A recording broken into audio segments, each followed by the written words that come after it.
Brought to you by WikiVidi.com. The Dana Carvey Show.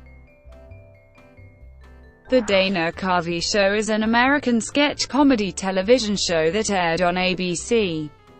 During the spring of 1996, Dana Carvey was the host and principal player on the show, while Louis C.K. served as head writer. The show's cast consists heavily of Saturday Night Live and Second City alumni, including Carvey, Steve Carell, Bill Chott, Stephen Colbert, Elon Gold, Chris McKinney, Heather Morgan, Peggy Shay, Robert Smigel, and James Stevens III.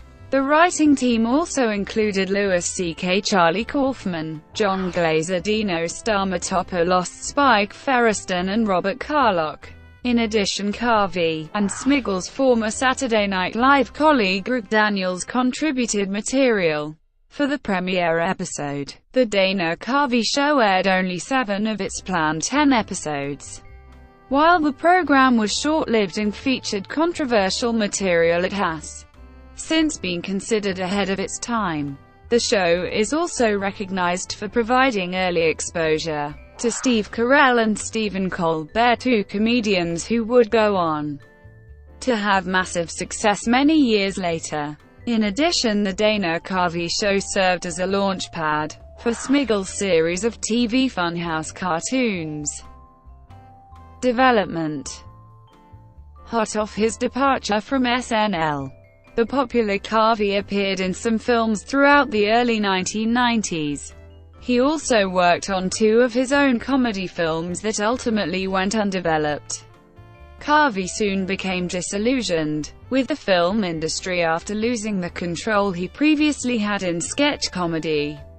He was advised to work in television, and by 1996 was preparing his own program for ABC. Robert Smigel turned down an offer to rejoin SNL as a producer, favoring the challenge of working with Carvey on primetime. Smigel and Carvey were given SNL's audition tapes, which led them to hire Bill Chott and Jon Glaser. They were also joined by Louis C.K., who worked with Smigel on Late Night with Conan O'Brien. Steve Carell was hired through Smigel and Carvey's auditions, in which Smigel recalls seeing future SNL alumni Tracy Morgan, Jimmy Fallon, and Ana Garcia. However, the Dana Carvey Show had but a small cast to fill. Smigel himself cast Stephen Colbert, whom he had met years prior and had tried to use on Late Night. Colbert sent them a homemade audition tape in which he used his newborn daughter as a puppet. He later noted, "I was completely desperate." Carvey also saw the new show as an opportunity to move his family away from Los Angeles and raise his 2 young sons in New York. His family moved to Greenwich, Connecticut, however, causing Carvey to commute several hours to the studio during a brutal winter. He regarded Smigel as the true writer and creative force behind the show, while Carvey considered himself kind of a zombie. This was due to his tiring schedule of balancing work and fatherhood, which he later considered a mistake. During the show's development, Smigel and Carvey focused on being different from SNL. The sketches would often be reductionist bits in attempt to feel more presentational, like Monty Python. This would sometimes frustrate writers whose ideas, while creative, were sometimes rejected because they didn't fit the show's approach. Smigel has expressed satisfaction, however, in the outcome of working under such restrictions, and believes the show would have found a greater balance had it been given more time on the air. This experimental approach also allowed the show to include short films and cartoons, starting with the ambiguously gay duo. Smigel later considered the cartoons his favorite aspect of the program and noted, "My whole career came out of the impulse to do cartoons on the Dana Carvey Show." In the summer following the show's cancellation, Smigel continued to develop more cartoon ideas which would be used on SNL's TV Funhouse. Smigel noted that the show had many options in terms of networks. Cable was present, and due to its lackluster status, CBS would have guaranteed several more episodes than the series eventually received. However, the duo was overly tempted by the reigning profile of ABC and its primetime offer. The network originally planned in airing 10 episodes and did not interfere with the show's creativity, simply wanting a good lead into NYPD Blue. The Dana Carvey Show also attempted to put The Onion on television, with Stephen Colbert reporting as an anchor in deadpan style. This material long predated his time on The Daily Show and The Colbert Report. However, the sketches went unaired and have since been subject to rights issues. Format. The show's humor varied between crude and sophisticated. It debuted on Tuesday, March 12, 1996, at 9:30 Eastern Time. On its premiere following the family-friendly Home Improvement, the notorious first sketch featured Carvey as President Bill Clinton demonstrating his compassion by having a human baby, several puppies and a kitten suckle milk from his multiple prosthetic nipples. Years later, Carvey claimed that having that right out of the box sent the wrong message about the show. The show got really panned because of that, and we were in trouble from that point forwards. Carvey also recreated some of the characters he developed on Saturday Night Live, including his signature church lady, and parodied the news of the day as well as the media, politics, commercialism and other sketch comedy shows. One particularly memorable sketch, Skinheads from Maine, involved a pair of white power skinheads dressed in plaid, sitting on a porch whittling and conversing alternately about their racist beliefs and innocent matters such as the weather in a thick mock Maine accent. Additional post-produced bumper material was often featured between sketches. One such example, Discovery Channel After Dark, featured an edited montage of wild animals mating and performing other actions that would be considered obscene if shown being done by their human counterparts. This was a parody of adult-based late-night cable programming, an animated sketch that first appeared on the show The Ambiguously Gay Duo, featuring the voices of Stephen Colbert and Steve Carell, became well known on SNL after Carvey's show was cancelled. Additionally, a sketch used in the unaired 8th episode about Tom Brokaw pre-recording the announcement of Gerald Ford's death was used verbatim when Carvey hosted Saturday Night Live on October 26, 1996. History. When The Dana Carvey Show first appeared, it was greeted with above-average reviews and a lukewarm response from the audience.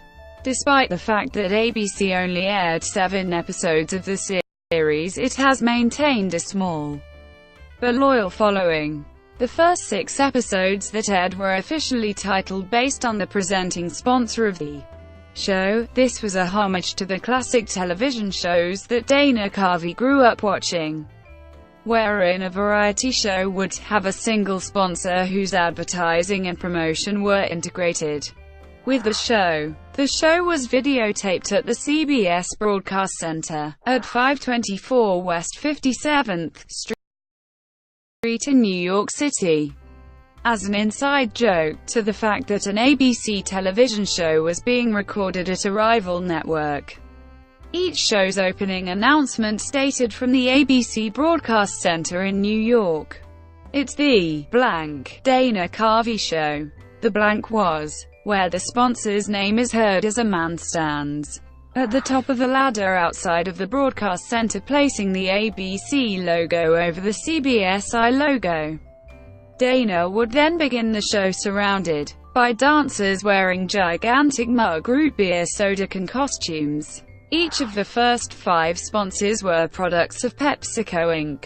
Shortly after the show's debut, however, PepsiCo announced that its units, Taco Bell and Pizza Hut, had pulled advertising which would have brought in $600,000 per episode. A spokesperson for the latter told Variety that the company didn't feel comfortable with the show based upon the premiere episode's content. An ABC spokesperson also told Variety that some sketches in the premiere went too far. Nevertheless, Pepsi Cola and sister company Mug Root Beer remained sponsors. The sixth sponsor was a locally popular Manhattan Chinese restaurant, while the final episode had no presenting sponsor. Cancellation and beyond.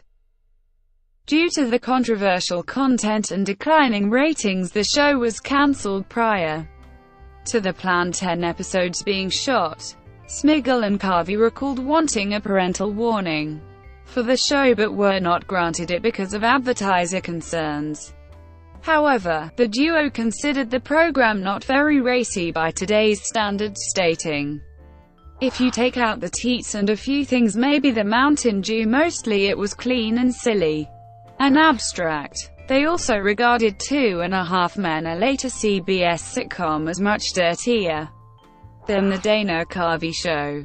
"I think that ABC wanted a little edgier Carol Burnett show, and they got something that was a little more than they bargained for," Carvey recalled.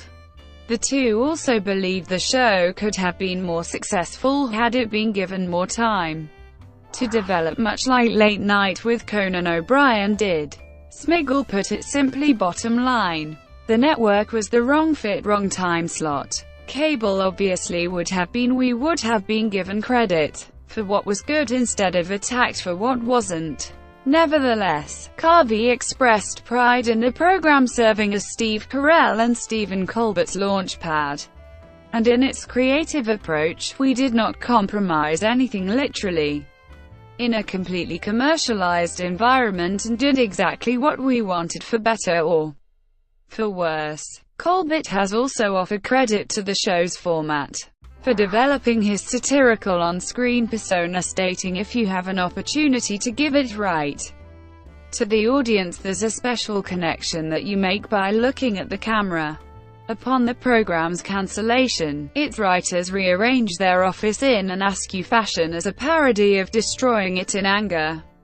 They quickly corrected its appearance after angered security guards complained. Carvey returned to stand-up comedy, specifically corporate shows, where he was in high demand and turned down many gigs. His family moved to Los Angeles, where he could revolve his schedule around raising his children. Smigel's ambiguously gay duo concept carried on with further installments on Saturday Night Live, and led to the creation of several other cartoons.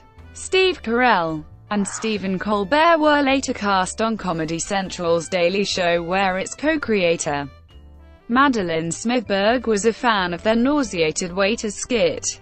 The two went on to have significant comedy careers in film and television. More recently, The Dana Carvey Show has become available via a variety of internet-related outlets. The series in its entirety are available on iTunes, Yoast, and at no charge on Hulu, Crackle, and YouTube. After Hulu added the show to its lineup of programming in 2008, The Dana Carvey Show was nominated as one of 8 finalists for the Shows Would Bring Back category in the first annual Hulu Awards.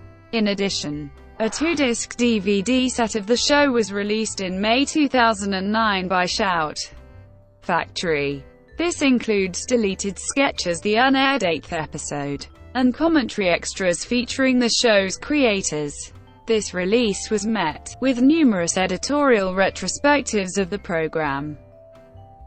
Critical reception and retrospect.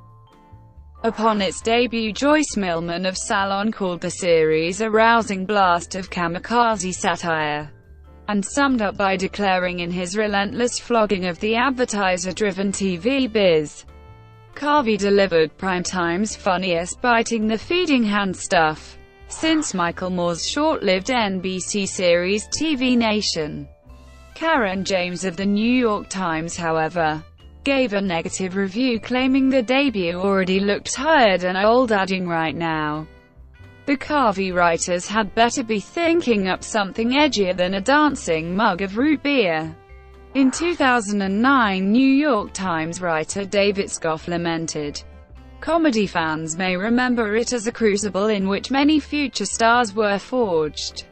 But, for the people who created the show, it was a stark lesson that, when idiosyncratic talents are given the freedom to follow their personal muses, a mass audience does not always follow. Entertainment Weekly's Linda Wheat gave the DVD a B and proclaimed, "You can see why Carell and Colbert became famous, but just as clear is that Carvey was too wildly hit-or-miss to work." Paste magazine gave a respectable 73 rating, and noted that while the show's topicality hasn't dated well, when the Dana Carvey Show is on its game, it's outstanding, especially towards the end of its short run when it really found its voice.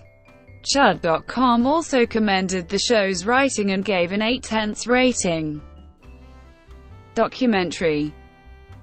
In October 2017, streaming service Hulu released a documentary entitled Too Funny to Fail that details the show's creation and ultimate demise.